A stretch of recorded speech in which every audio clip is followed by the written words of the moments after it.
Hello! So, I'm going to first get rid of these two.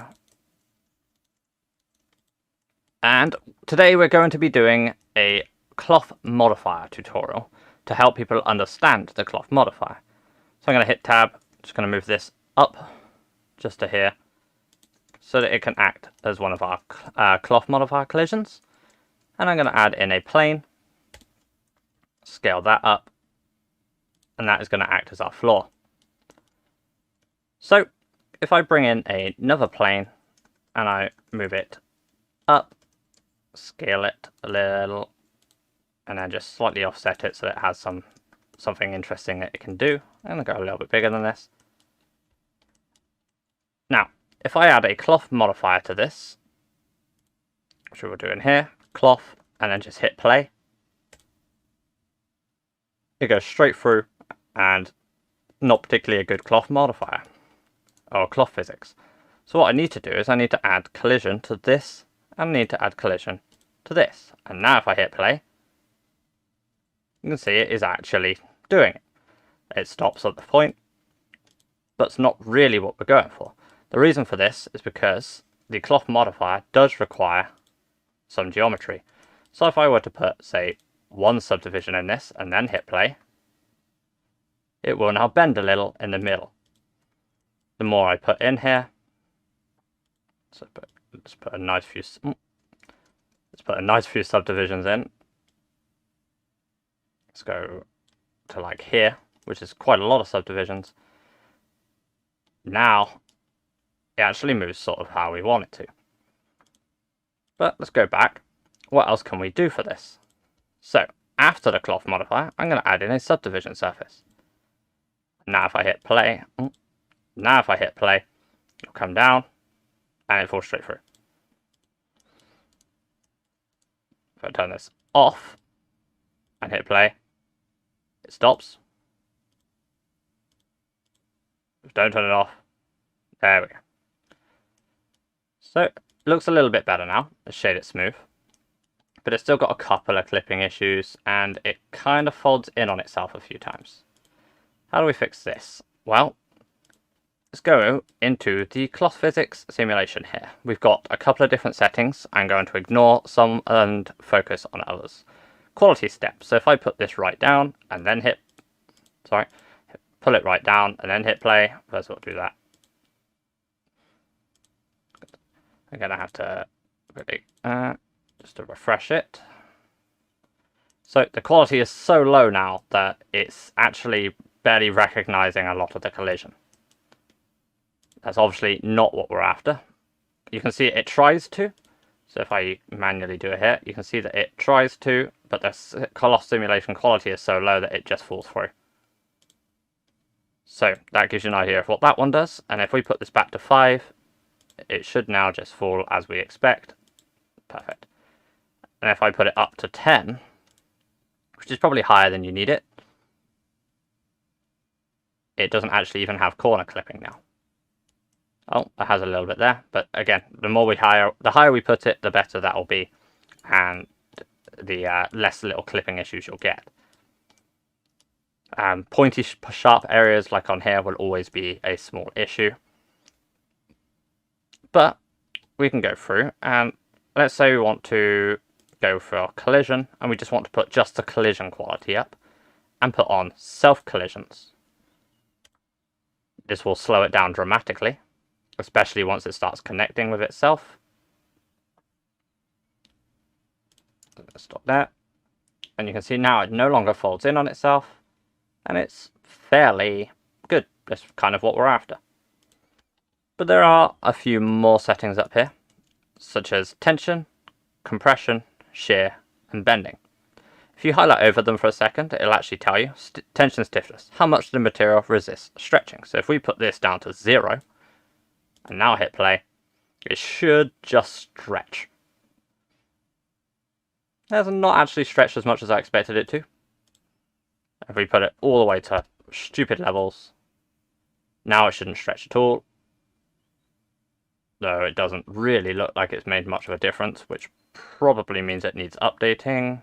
So if I click tab, that's a good way of updating that away.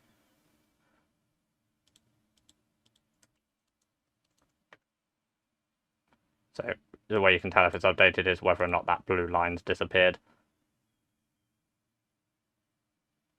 But yeah, not that interesting. No, 15. You can change the shear, so how much the material resists stretching. Shearing, sorry. So if I put this to 0, double tap tab to update.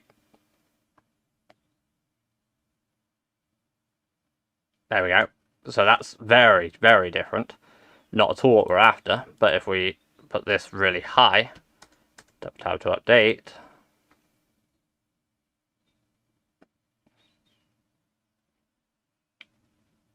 And now it's trying to push it back into its original shape. Put this back down to 0.5. And jump back. Bending. So if I highlight over this one, how much of the material is this bending? So this should not look good at all. Yeah. So did not want to bend at all there. And so we still got a fairly interesting simulation out of it. And if I put this to 0, and then hit play, it's not resisting bending at all now. So you can play with these as much as you want and try and get the sort of settings that you want for your particular cloth. I don't want it to bend too much, I just want it to bend a little bit. So this is probably not enough, so I'm going to actually go lower. Let's go down to like 0.8. Let's see how this goes. See, this is more like what I want. So you've got the nice big folds, but then some of the folds disappear. So I'm actually going to go on a little bit lower to about 0.3.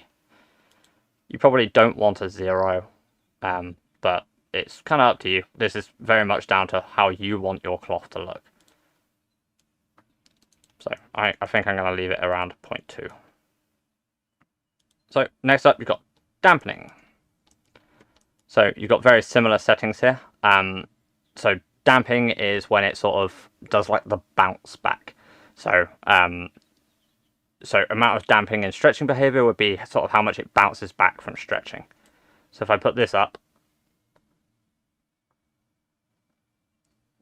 okay, this is not a particularly stretchy animation. Maybe if I go for bending rather than damping. Make sure I put it the right way. That does not like that at all. We'll double tab to update, and boom, no, does not like that at all. Yep, there's lots of stuff you've got to play with just to try and get the settings that you want. I've never really played with the internal springs, not really seeing a point in it. Pressure can be incredibly useful, but if I put pressure on this and put the pressure up, it'll actually fly upwards. If you want to use pressure, then what you have to do is you need to add pins.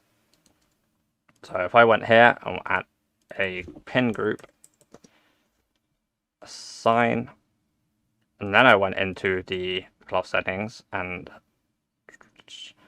so we still have pressure on, good, and where's pinning? That one, not that one. Shape pin group pin. And now I add pressure.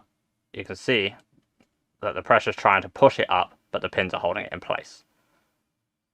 So that can be incredibly useful if I just put a pressure of 1 so it's not so extreme.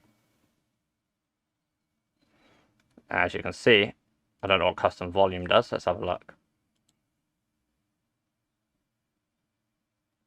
There we go. So that could be really useful, especially if you're doing something like, say, a parachute. But I could even if I wanted to.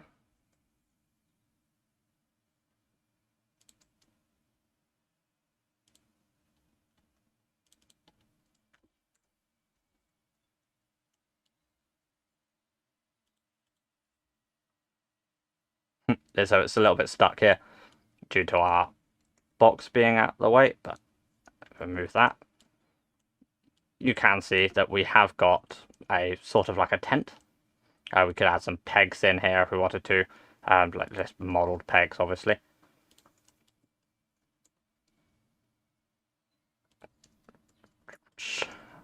And we could just say that this is a tent that has been pegged down.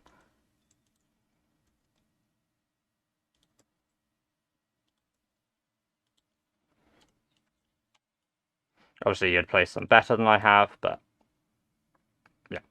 And you'd probably want to pin around where the peg is to make sure that it stays there.